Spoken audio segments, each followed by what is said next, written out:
ka po? Ano? Kasi nagmamadali ka eh. Ayan pa. Madali kasi ako kasi nag-antay pa yung Pajero ko doon. Nag-antay kasi ako ng mayaman kong ama.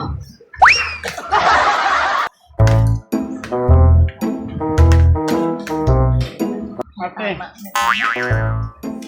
ang ganda niya ngumiti. Parang kaaway mo yung kasin ko. Pwede po ba kita maging kasin?